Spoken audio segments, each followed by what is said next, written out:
Cartoon اشتہار۔ رادا اور نعیمہ کی دکان پر آج بھی بہت رش تھا۔ دونوں نے سموسے بہت اچھے بنائے ہوئے تھے۔ ان کے بنے ہوئے سموسے ہاتھوں ہاتھ بک جاتے تھے۔ نعیمہ کے والد فوت ہو چکے تھے، اس لیے اس کی دوست رادا اس کی دکان پر اس کی مدد کرتی تھی۔ لیکن رادا کے شوہر کو یہ بات بالکل پسند نہیں تھی کہ رادا اپنا کام چھوڑ کر نعیمہ کی مدد کرے۔ وہ ان کا کاروبار ختم کرنا چاہتا تھا۔ وہ ہر روز ان کی دکان پر جاتا اور دیکھتا کہ اس کی دکان پر بہت رش ہوتا۔ ایک دن اسے ایک تجویز سوجھی۔ روزانہ کی طرح وہ اس کی دکان پر گیا اور شام کو چھپ کر بیٹھ گیا۔ جب رادا اور نعیمہ دکان بند کر کے گئیں تو رادا کا شوہر کچن داس دکان میں گھس گیا اور اس نے پیسے چرا لیے۔ پیسے چرانے کے بعد وہ ان پیسوں کو لے کر اپنے گھر پہنچ گیا اور رادا کے کمرے میں رکھ دیے۔ صبح ہوتے ہی جب رادا اور نعیمہ نے دکان لگائی تو ان کے پیسے غائب تھے۔ انہوں نے شور مچانا شروع کر دیا کہ ہماری چوری ہو گئی ہے۔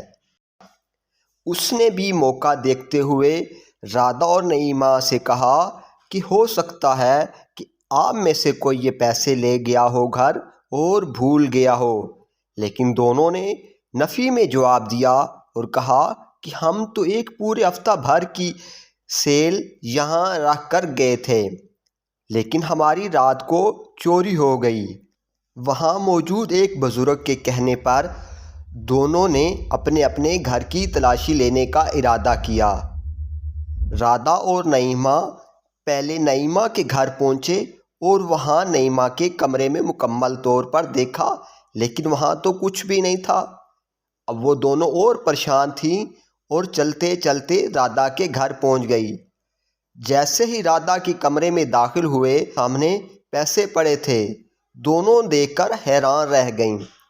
رادا نے کہا کہ میں نے تو یہ پیسے لا کر نہیں رکھے، یہ کہاں سے آ گئے؟ اتنے میں کچن داس بولا کہ لگتا ہے رادا نے یہ پیسے چرا کر رکھے ہیں اور وہ ان سے اپنا کاروبار شروع کرنا چاہتی ہے۔ اس طرح رادا اور نعیمہ کی دوستی ٹوٹ گئی اور ان کا کاروبار ختم ہو گیا۔ رادا کا شوہر کچن داس بھی اس سے خوش تھا اور اس نے رادا کے ساتھ مل کر اپنا کاروبار شروع کر دیا، جبکہ نعیمہ نے بھی ہمت نہ ہاری اور اس نے اپنی الگ سے سموسوں کی دکان لگا لی۔ ایک دن نعیمہ دکان سے واپس جا رہی تھی اور اس کے سموسے بھی فروخت نہیں ہوئے تھے۔ وہ سموسے لے کر گھر جا رہی تھی کہ جنگل کے راستے جاتے ہوئے اس نے ایک وہاں بزرگ دیکھا جو سردی سے ٹھٹھر رہا تھا۔ نعیمہ کو اس پر رحم آ گیا اور اس نے بزرگ کو وہ سموسے کھلا دیے۔ بدلے میں اس بزرگ نے نعیمہ کو ایک برتن دیا۔ برتن لے کر وہ گھر پہنچی اور اس نے اپنے کمرے میں رکھ دیا۔ رات کو سونے سے پہلے جب اس نے یہ برتن اٹھایا تو اچانک اس سے ایک چڑیل نمودار ہوئی۔ اس نے کہا، میں سچ کی دیوی ہوں، مجھ سے جو پوچھنا چاہتی ہو پوچھو، میں تمہیں سب سچ سچ بتا دوں گی۔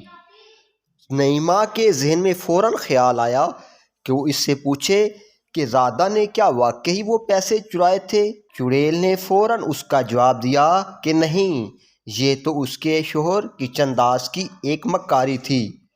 رات کو وہ پیسے اٹھا کر لے گیا تھا اور رادا کے کمرے میں جا کر چھپا دیے۔ اس طرح تم دونوں کی دوستی اور اعتبار ختم ہو گیا اور آپ دونوں کا کاروبار بھی جاتا رہا۔ اب نعیمہ کو سمجھ آ گئی تھی کہ اس کی دوست نے کوئی چوری نہیں کی تھی، اس لیے اگلی صبح ہی وہ رادا کے گھر گئی اور اسے سب سچ سچ بتا دیا۔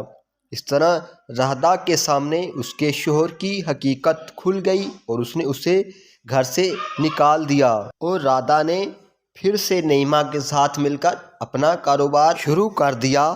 اور دوبارہ سے نعیمہ کی مدد شروع کر دی اور ان کا کاروبار دوبارہ سے بڑھنے لگا۔